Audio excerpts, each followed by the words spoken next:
Good morning, everyone. We're going to give it a few minutes, let everybody join in, and we'll get started in just a few minutes.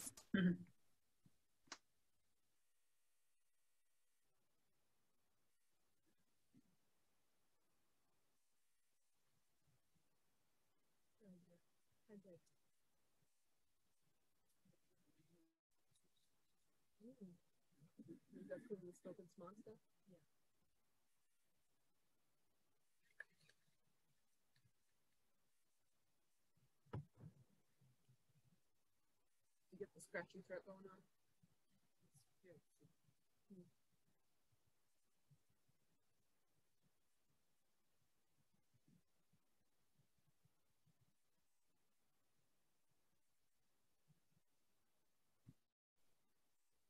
Morning, everyone. Thanks for joining us. We're going to give it just a few more minutes and let everybody, enter in the class, and then we'll get started in just a bit.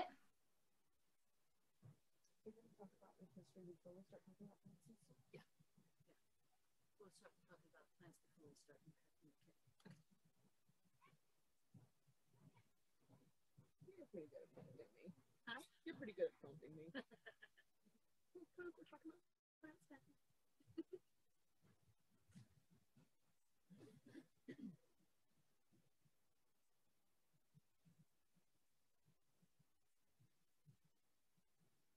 That's kind of nice being in a greenhouse. You don't have to worry about lighting changes too much. Yeah. Or the rain coming down. That's true.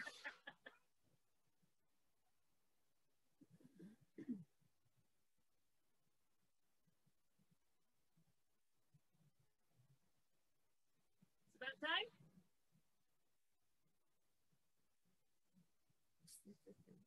No, still waiting. Waiting for our terrarium friend. It's about 5 after, so make it about midnight. Good morning, everyone. I know we're still having people join in, but we're going to go ahead and get started. Welcome to our Make Your Own Terrarium class. This is Sarah and Holly from Sunnyside. Hello, everyone. Welcome. Thank you for sharing a bit of your time with us this morning here at Sunnyside Nursery. Today's topic is creating, building, and growing a terrarium. Let's get a little history on terrariums. Terrarium is from the Latin word terra, meaning earth, and the English word aquarium. It was founded by a botanist by the name of Nathaniel Ward back in the mid-1800s. He was experimenting with moths in his terrarium. It was a closed terrarium, and it had ferns and things that moths would need. And he neglected his experiments a bit and went back and realized, well, the moths weren't doing so well, but boy, those ferns were happy. This was what kind of started the shipping of plants from other countries. They found that terrariums would be the way to ship them. Back in the mid-1800s, it would take maybe up to 3 months to ship these plants. So they were self-sufficient in a closed terrarium. They're also known as Wardian boxes or Wardian cases.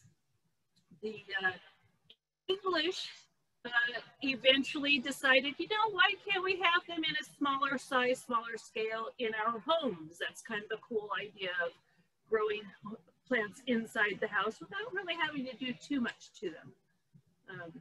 And it became very popular, still is to this day.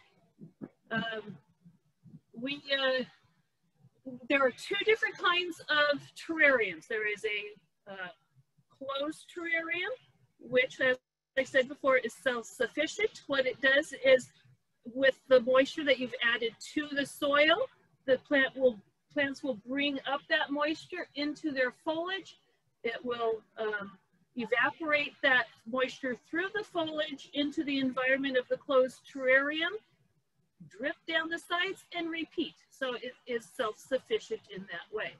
There is also a open terrarium, which you have to do a little more care to because it's exposed to the environment where that moisture you've added will evaporate out and you will have to add more to it.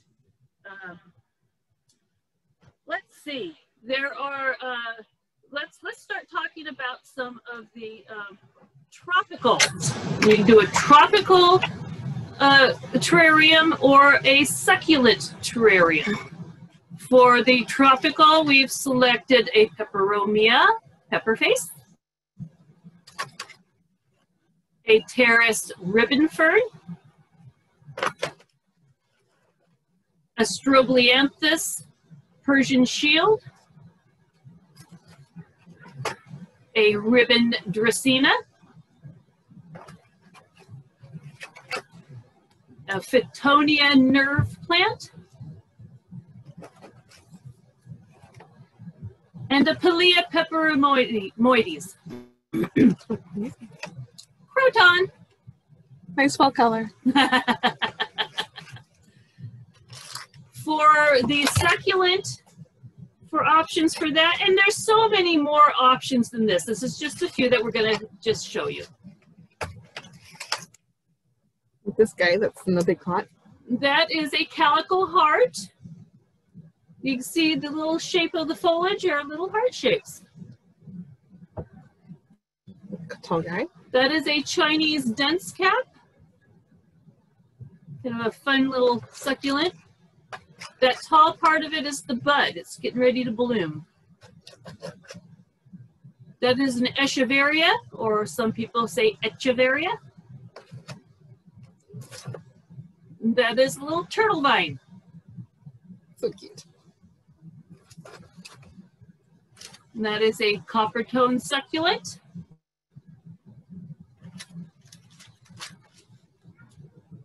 That is an aeonium. That is a springtime succulent. Very much like a string of buttons, but a little bit different. That is a Haworthia.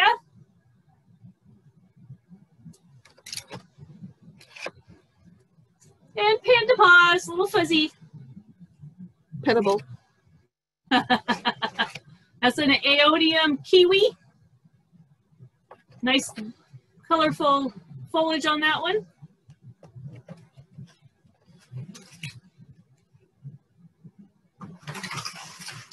So to get started, you want to have a clear glass container. It can be a bowl, it can be a glass container with a lid. That would be the closed terrarium. Now with a closed terrarium, you will need to take the lid off maybe once a week and let it get some air to the plants, and then put the lid back on. With an open terrarium, of course, you don't have to worry about that. This is a dibble. A dibble's sole purpose is to make a hole. Now, I've also brought these in from home. This is a long-handled spoon, so take a look in the kitchen and see what you might have to use as a tool. You can also use long-handled tweezers to help put things in. But the dibble and a spoon should be enough for you. You want to start with some gravel. This is your drainage for your terrarium. And you want to pour it in. Now you want to make sure you're not going too deep, or all of a sudden you'll have your stuff all the way up here and no room for the plants. So you just need a little bit of gravel for drainage. I'm making mine a little bit bowl shaped so I've got some rocks a little bit up the sides because I really like to see the different layers. And then next you want charcoal. Charcoal is going to keep it from, it's going to keep the bacteria down. It's going to keep it from being really stinky. Because there's no drainage holes, you can get anaerobic. And that's where that stinkiness comes. So you don't want that stink. So get a little layer of that going in there. Now this is moss. Moss is going to help keep the soil from falling into all that charcoal and all that rock. Now you don't need to have a thick layer of that. And if you've picked up a kit from here. I've packed it with extra moss in case you want to use it afterwards to decorate with. So get a little layer of that going in there.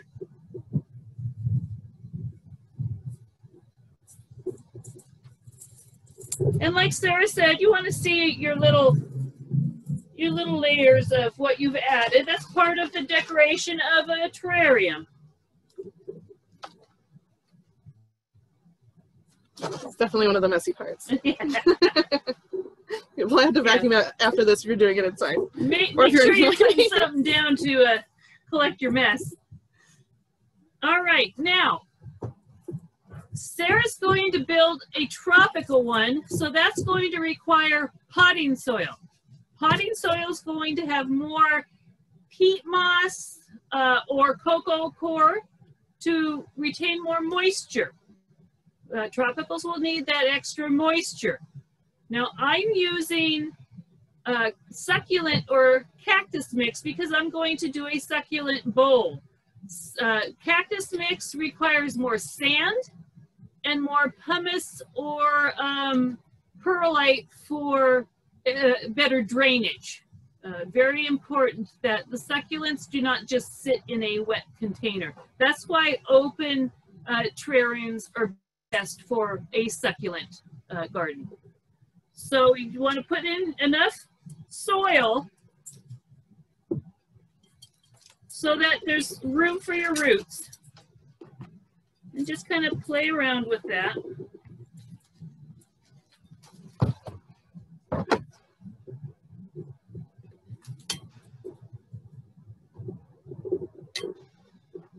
So I'm going to pick a calico heart.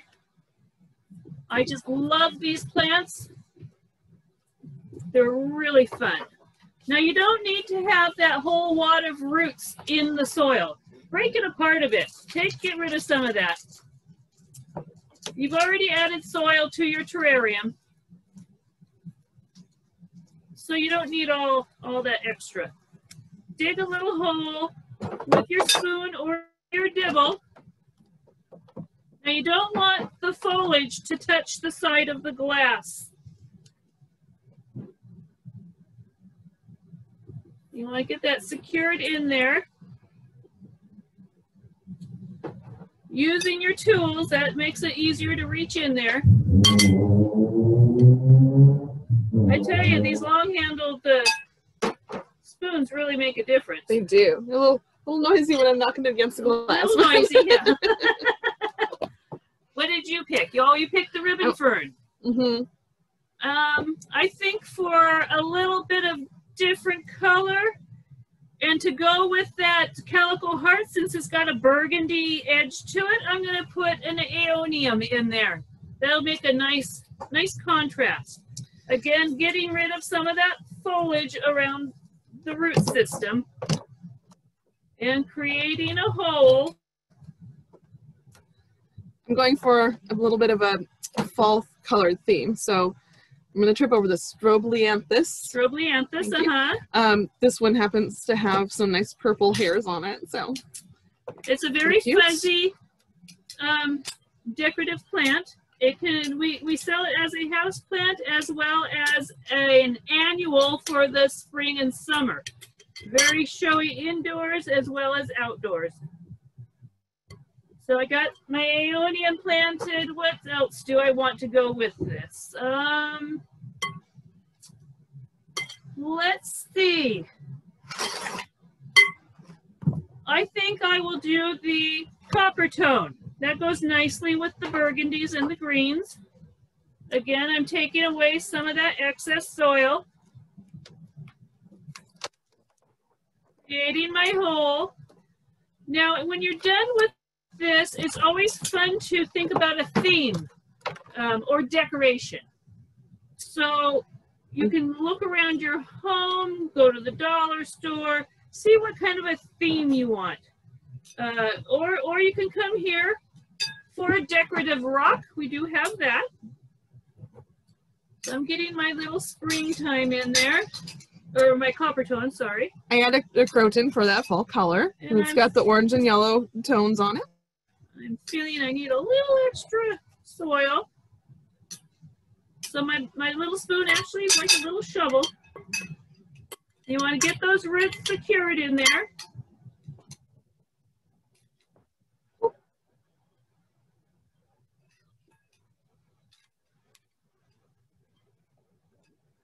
Now, because I'm doing a succulent one, I want to keep my decorating, in my mind, simple. And Sarah's going to show you what she's decided to do with hers. Okay, so we have a lot of options of decorative things we could use. So we have some more little pea gravel, great for a real natural look.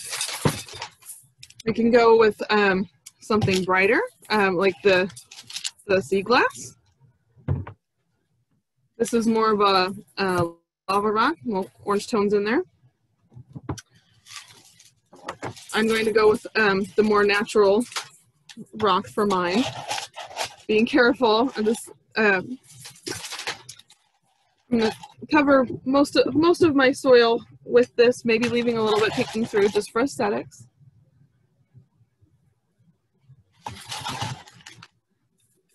I think I'll just stick with the front so I can move along and give you this example. And really, for when you do this, just like I said before, just kind of find some little tools in your kitchen that you feel you can really reach in and use. I find the spoon really works well, tamping things down, digging the holes. The dibble works as well as for poking and, you know, just helping, another tool to help get things when you're using a terrarium this small, even just a regular kitchen spoon would work just fine. Oh, yeah. There are a lot of options you can use to decorate your terrariums. There are some considerations if you're using things from outdoors. I tend to pick up sticks and things with lichen and moss wherever I go and drag it in my home. This has been sitting in my home for months. Everything's dried up. I'm not too worried about it. If you're picking up wood and things that might have microorganisms living in them, and you're concerned about bringing them into your terrarium, you can sterilize by soaking in a light bleach solution. You can use a 300-degree oven and put your wood in there for about half an hour to kill anything. Just make sure it's not left unattended when you're working with wood and heat. Rocks you can scrub with a light bleach solution. Soaps, just make sure you're rinsing well. You'll definitely want to use those considerations if you're going to have any living creatures in your terrariums. A lot of people like to do them for frogs, lizards, those type of things. So make sure that you if you're bringing things in from outside, you have those considerations. I'm not going to worry about it too much because, like I said, this has been sitting around in my house. I just want to have a little branchiness to go with my ferns. So I'm just going to put a little stick in here. Keep in mind, if you're using a bleach solution, you do need to let it dry completely before you put it into your terrarium. And that helps get all the fumes and any residue off when you're letting it sit out in the open. Now, terrariums can be of any size. That's entirely up to you. Sarah mentioned, containment for lizards. I actually had a 6-foot iguana that was in a containment or terrarium that was about 8 feet across by 8 feet tall. You can have them any size you want. My son and I had a bearded dragon, and we did a lot of actual wood and rocks and things for him to climb on. We used that for him to get up closer to his heat source and further away. Yep. Plus, it was very decorative. Yep. Huxley had her plants. She had her logs. She had her rocks. She had everything. Yeah. She was a spoiled iguana. Of course, when you're considering plants for those sorts of situations, you want some stronger ones that are going to hold up to a critter maybe sitting on them. But there are some of those plants, and we can help you choose those. I put in a rock, and I know there's a bit of a glare on here, so it might be hard to see. I have this little bird sitting at home who's got some green and orange tones, so I'm going to stick him in next to the croton to go along with my fall look.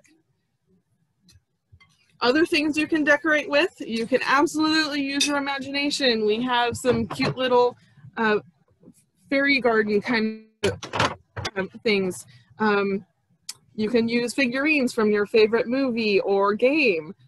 Just keep in mind that you're going to have extra moisture and humidity in this situation. So if things can be damaged by that, you want to make sure that you have considered that and know that you're okay doing that. You can put things like pine cones in. You can get a lot of things from dollar stores, craft stores, little mini gourds. You can put little sprigs of berries, small holiday ornaments. The sky's the limit. There are so many things you can find in those places to add seasonal interest to your container. You can change them out seasonally. I've done that before, and it keeps it really fun and fresh. I'm more of a naturalist. I like to walk my yard and see what kind of fun natural things I can add to them. Okay. Watering? For watering, you want to spritz. You don't want to use big containers of water because you can create way too much moisture down there, and you don't want to rot your plants. You want to just water your plants. So give it a nice heavy spritz. I'm using a stream to kind of water in at the root ball. One thing I didn't stress for time considerations, but we like to eliminate air pockets around the roots of our plants. Something like this, tamping the soil right around the root zone can help eliminate those. And then, of course, watering will help the soil settle. But then some of these, like especially your tropicals, not so much your succulents, you can turn it onto a mist and mist the foliage occasionally too. And of course, certain plants don't care for that, and things like African violets. But knowing the individual needs of your plants will certainly help in your terrarium care.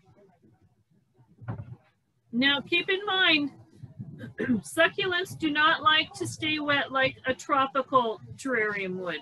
So they are, for those who tend to not water enough, they're the better choice for your terrarium selection.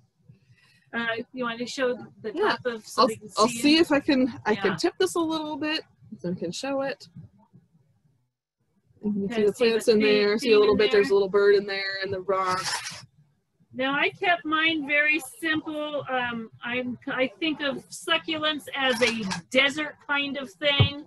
So Sarah, if you want to reach, and you can see how I like to combine the colors. And I just went with simple lava rock to offset the plants themselves. Nice arid look for the dry loving plants. For those who got kits, I don't remember if I mentioned this before, I packed extra moss in here. You can use that to decorate with. Here is one that I did a little bit ago with moss and rock. It has grown quite a bit since I planted it about 4 or 5 days ago. There was a bicycle on a path in there. There's a little bicycle in a rock path. Little ride through the foliage, but we've got happy plants in here. But you can see that there's a little bit of steamy moisture going on the walls. Well, maybe you can't see it, but it's there. You can see it. Pretty color and texture combination with the plants. That's with some peperomia. Peperomia. We'll keep it at that. With the peperonia, nice big bold shiny leaves. In there. Is that Fittonia? Or is that a polka dot? That's polka dot. Polka dot. We have some red color on there, smaller leaves, and we have a little bit of a strappier thick leaf. What's that guy? Oh, is it Kalia? She's the houseplant expert. I know I've kept a lot of the plants, but I don't always remember the name. You didn't hear that whisper, but she whispered. What is it? So you can have fun, you know. Really look at your options. In the plant world, there are thousands of options of what you can make out of your terrarium. I have known people to go to the secondhand stores and find these beautiful big, like vase, old blown glass containers to make terrariums in. Use your imagination and have some fun. That's what they're there for, to have some fun. I have a big antique jar with a rusty lid on it, Yeah. and it's kind of a square jar. I love using that as a terrarium. It has some height to it, so even though it's enclosed, it has some headroom for the plants.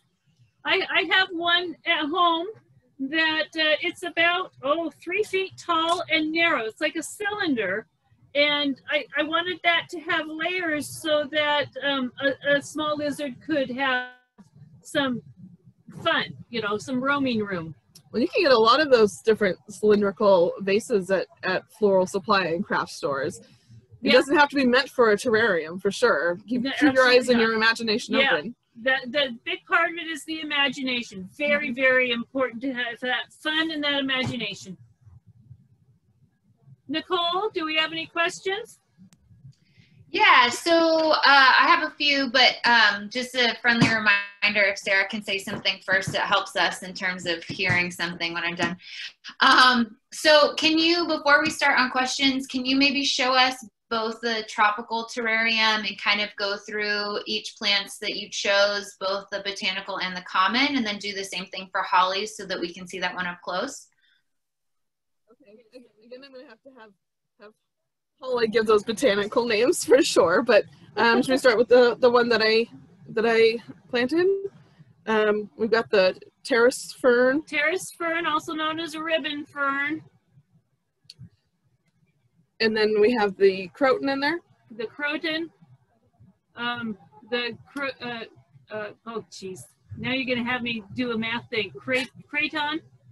Cratium.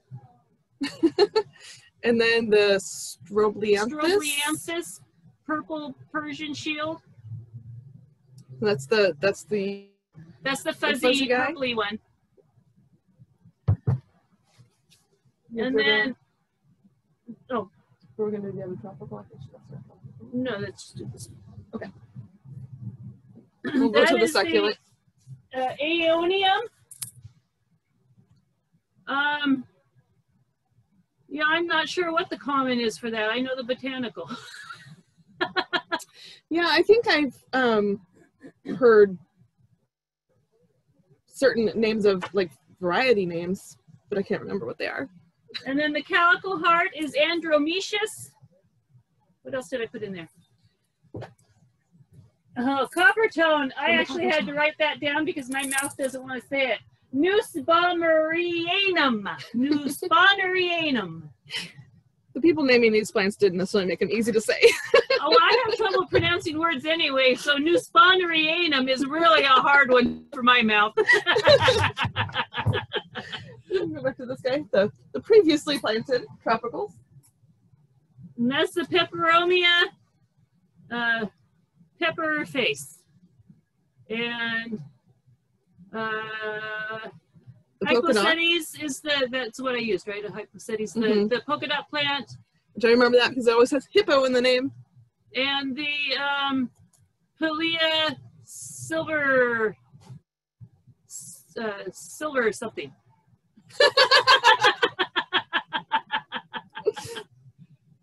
And that's all the plants we used in those. And of course, there are a lot of options, and we have a lot of these little 2-inch plants available to start small. Of course, when you're using a small terrarium like we did, it's nice to start small, and then they'll be able to spread their roots out. And planting in the center where they're not touching the glass, they have a little room to spread out that way too. And again, keep in mind, if you're doing a large one, you don't have to do little plants. You can do larger plants. So it all depends on the terrarium size that you've selected. Yeah, so just so everybody knows, we do have all of these kits here available in the nursery. It basically contains everything needed to build your kit, except for the finishing details, like any decorative rock or little knickknacks or things to put inside. But we have everything else in one easy, handy little kit to go with. And we've got them separated in succulent kits or tropical, depending on what you want to build, and the correct soil to go with that. And we've got trays of plants, so you can come in and pick the plants that kind of pop out and speak to you. And those are only $30 plus tax here in the nursery. Quick, nice, easy grab and go. And it's a great project to do with kids. I know a lot of us have kids at home that aren't going to school, and you need, you know, good, fun, creative things to do together. This is a wonderful thing to do. Do it with friends, socially distanced. You know, Holly and Sarah are socially distanced right now. It might be hard to see that way. But it's an easy and fun thing you can do while there's still some sunlight out. You know, maybe get out in the backyard and do this with your friends. So we'll start in on some questions. I've answered it a few times in the chat, but we are recording this and it will be available after. So if you have to bounce out for some reason, you can always come back. They're up on our classes page on our website, so you can see, listen to the plant names again or catch any information that you missed. Ladies, can you talk about the difference between the first watering that you do after you plant versus your regular watering care, and succulent versus your tropical terrariums? I'll let Holly field that one. If it's a closed terrarium, that's going to be your more self-sufficient terrarium. You'll do the initial watering, and then the water will be drawn up through the plants, through its roots, and it will evaporate water out of its foliage into the environment of the terrarium that will attach itself to the sides of the terrarium, slide back down into the soil, and repeat. So that is a self-sufficient terrarium. Are you able to describe how moist to get the soil in that initial watering? You want the soil to absorb the moisture, but not have excess moisture in it. So enough to absorb into the soil, but not enough to see a layer of water at the bottom. We put gravel on the bottom, but we'd rather not have water sitting at the bottom if possible. Yes, because you're still going to be able to wick some of that water up. Now, for a closed terrarium, an open terrarium, it's exposed to the air. So you're going to have to give it moisture at some point throughout its growing time. For, say, a tropical one, I would do a regular watering on that, because you are not pouring water into that, you're spritzing. So you want to spritz enough to get through that root system, but not to the point where you've got a big mushy, boggy plant. Yeah, I prefer to use either the spray bottle or even like a medium-sized syringe, something that you have some extra control with, so you're not accidentally sloshing a bunch of water with your watering can. Right. Can't really get it back out. I don't know about you, but when I've tried to do a little with a can, it's like, oh, well, that's too late now. I got too much. So just keep in mind, when you're spritzing, it's going to take a little bit of spritzing time. A syringe, you'd be able to be more direct. It's whatever you have in your household that you can use. Just keep in mind of how much you're putting in there. With a succulent terrarium, again, those require some dryness, so they aren't as, you don't have to water them as often as you would a tropical one. You don't want them sitting in wet soil always. They need to have soil at some point, or water at some point to draw up, but they also need air circulation to their roots. So that is when the soil gets to dry in between watering. Are there some clues looking at the plant leaves that might help you? Or, you know, looking at the plant to know when they're going to need some water? With a tropical, the foliage will start to nod. Now, nodding is just a little bit of a, well, don't let it all fall apart and crinkle up. Just a slight nod. That says, okay, I'm ready to draw water up. I am now thirsty. With most succulents, they will start to maybe get a little puckery, or some little wrinkles. Wrinkly. Yeah. If they've gone that far, then you do need to put enough moisture in to plump them up. What happens if you put a little bit too much water and you realize, you know, it's too much at the bottom? How do you get rid of that?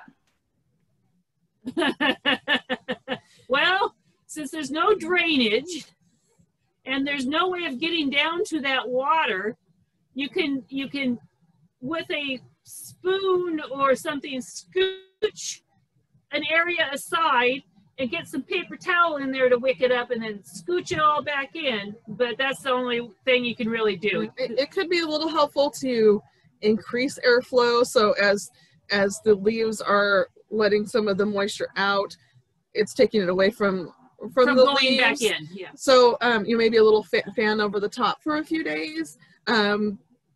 We deal with that when we have outside plants with wind.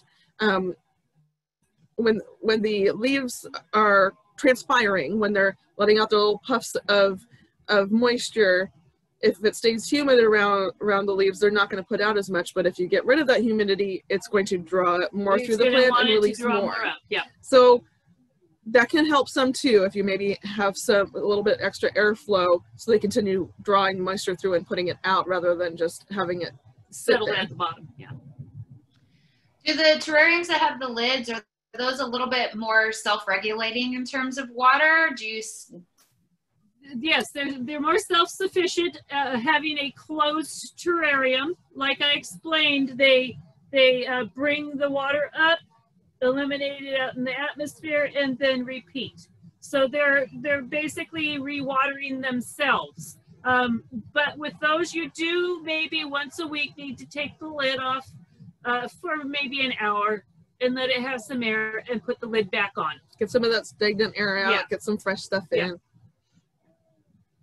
If you have a closed terrarium and you start to see, algae or moss, something appearing on the surface of the glass, do you clean that up? Do you leave it alone? What's the deal? You can absolutely just get in there with the paper towel and wipe it up. That's just because of the moisture. Mm-hmm. And I don't, of course, when we have a glass terrarium, we like to see through the glass and see our beautiful creation. For me, some things, if I've got algae growing on rocks and sticks and things like that, I really like it. I think it adds to the beauty because it's natural, it's a plant. Yeah. But it's your personal preference too. If you have algae on your rocks, you don't like it, take them out, scrub them off, put them back in. Yeah. What about light requirements in general for terrariums and, different types? What do they require? Just remember with terrariums, they are in glass. That will radiate more heat. So you do not want them right in a window. They will be maybe 15 degrees hotter if they're in a window. You'll cook your plants. Don't cook your plant, yeah, ladies. So if you have plants that require some light, then make sure it's indirect bright light, not right in the window light.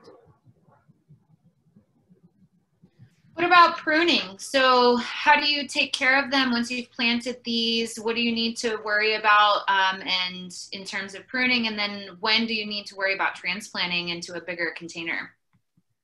Well, transplanting into a bigger container, obviously, is when your plants just overgrow what they're in currently. Pruning, it depends on what it is that you've planted on how it gets pruned.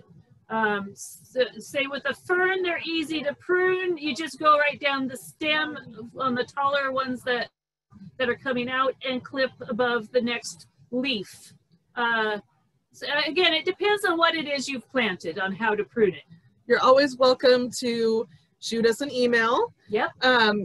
Sending pictures often helps with the communication, so we can see what plants that you have in there and give you suggestions for pruning or whether it might need to be transplanted into a larger container. One. Yeah.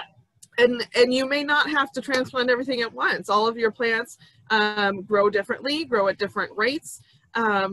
So you may have one that just really seems to outgrow the space and you want to get rid of it, but the other ones look good. Pluck that one out, put it somewhere else, and plug in another plant that tidies up your terrarium. Again, it all depends on what you've selected and what your options are for your terrarium. So as a good general rule, you don't want them to be touching the sides? Most plants, with succulents, absolutely not. They don't want to touch the sides. If there's moisture in there, they're going to start to rot, basically. For a lot of the tropical, it's not as important. It might affect certain things, again, depending on what you've chosen to plant in there. Ferns, they're not going to care if they touch a moist side. So it just depends on what it is you've chosen. And really, this is all, you know, it's all fun, it's all experimenting, it's learning about the different plants. So you might have a plant that puts all of its leaves against the side and is perfectly happy, and you might have another one that has its leaves growing against the side and they start to brown and die, and then you know that one's just more sensitive to it, and you might need to trim that back away from the edges more. I was just going to say, you can go ahead and clip the parts that are touching the sides of the terrarium away. So the two that you planted up today, how long do you expect those to last before you need to do any kind of maintenance on them? Oh, for the succulent one, oh, that has a long way to go. They're going to be slow growing. For the tropical one, it's going to grow fairly fast. It's going to love that humidity inside that bowl, and they're going to be happy. It's what she has chosen is very prunable. So that's not an issue for a while. Some things will get big. That Strobianthus will get big. The fern will get big. It's all going to grow. I mean, that's the whole idea of this. You prune as you need to, and then pot up into a larger container as you need to. It'll be fun to have different sizes of terrariums just kind of clustered in an area to see all the plant life you've been able to grow in these terrariums and grow larger and larger. So part of the fun of having all these plants is to have your ever-changing display. So you might have a little plant here in a terrarium that looks adorable for 6 months. Then it's maybe growing into a little bit of a monster. You might want to put it in a bigger terrarium or even out into its own pot. Yeah. So you can get several uses out of one plant, you know, through its lifetime. Yep. And they don't have to stay in the terrariums. If they get big and you want to just have it as a house plant, pot it up in a container with drainage and enjoy it as just a containerized house plant. Can you talk a little bit about fertilizing? For fertilizer, terrariums are just like a potted house plant. They do need to go dormant in the fall and winter to create and save energy for the next season's growth cycle. So you fertilize in the spring and summer, and you stop in the fall and winter. I recommend using a organic, natural house fertilizer. We have Espoma here that is a great fertilizer. Shifting gears a little bit, people are asking about certain kind of plants. We've had some questions about edibles. Can you grow something like an herb or something that produces something you can eat in a terrarium? And same kind of question, but can aloes survive in a terrarium? If you do an herb one, it needs to be an open terrarium or they will just mildew. If you do an aloe, again, it needs to be an open terrarium or it will rot. Again, being succulent and liking to dry out more. Yeah. And then talking about some of the materials to make up the terrarium. So the charcoal, can you use your own kind of made charcoal? Like somebody asked if you can burn, you know, kind of your own burned wood and use that as charcoal? That's exactly what charcoal is burned wood. So you can absolutely do that.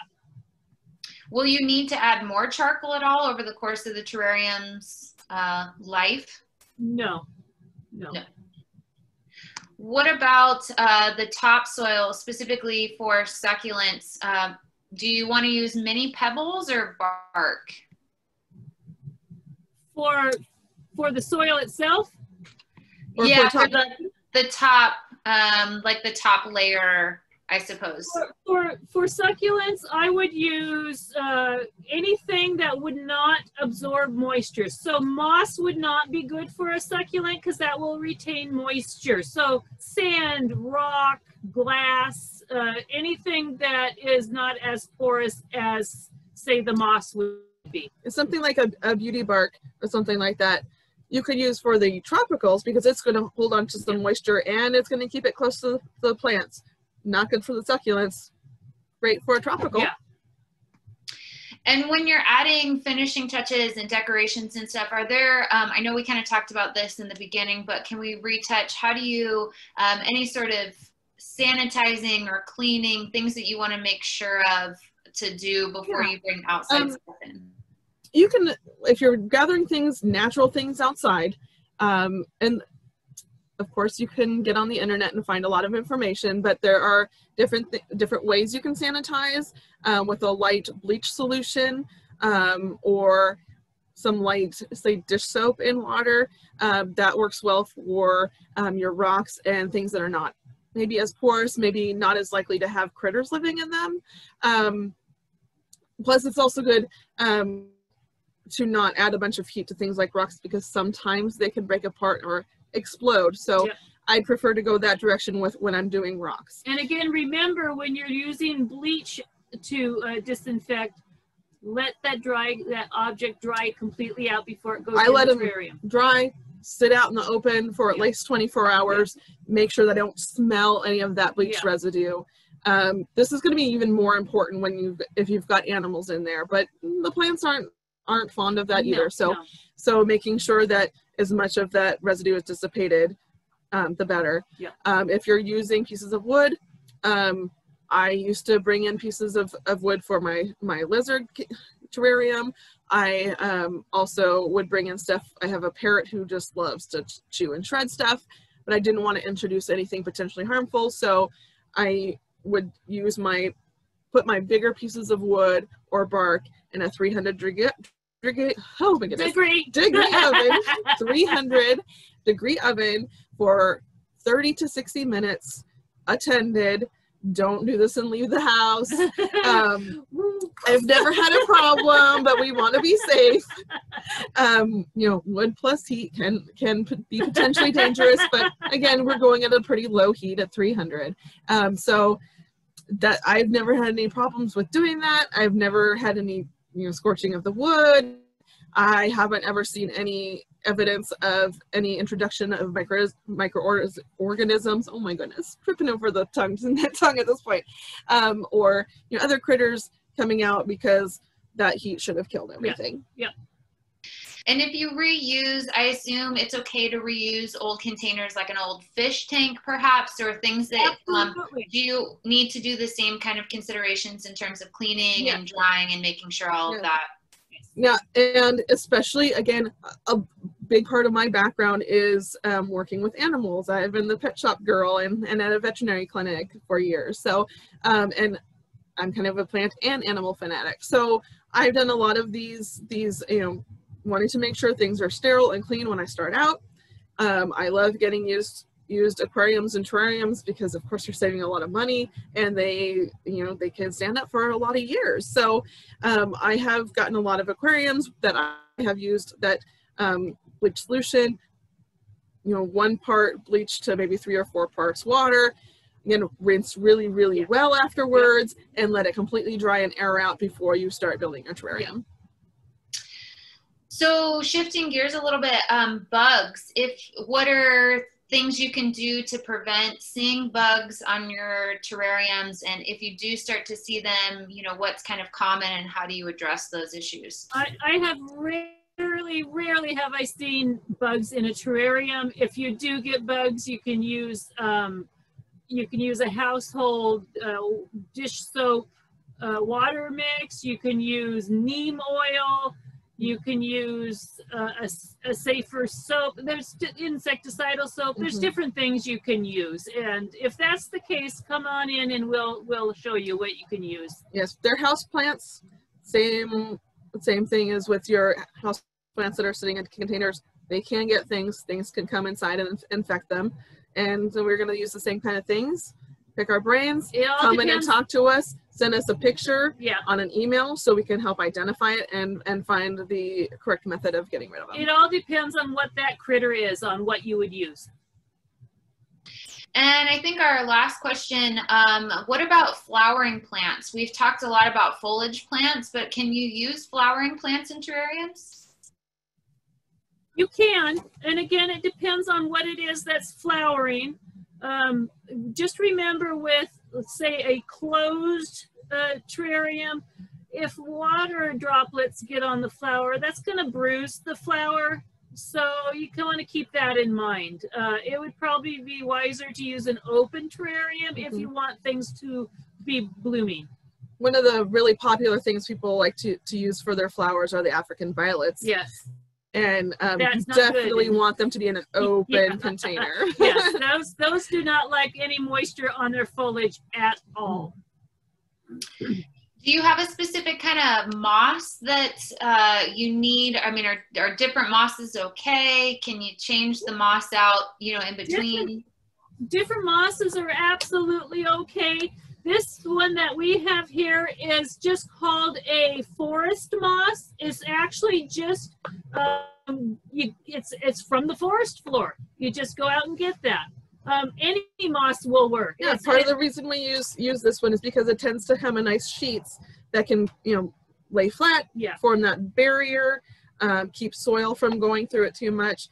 But there are a lot of decorative things you can find too at craft stores, even at, I think, Dollar Tree. Yeah. They'll have reindeer mosses as cute little fluffy clumps, and you know, some of it's natural, some of it's dyed, so you get real bright colors. It holds up to the moisture for a long time.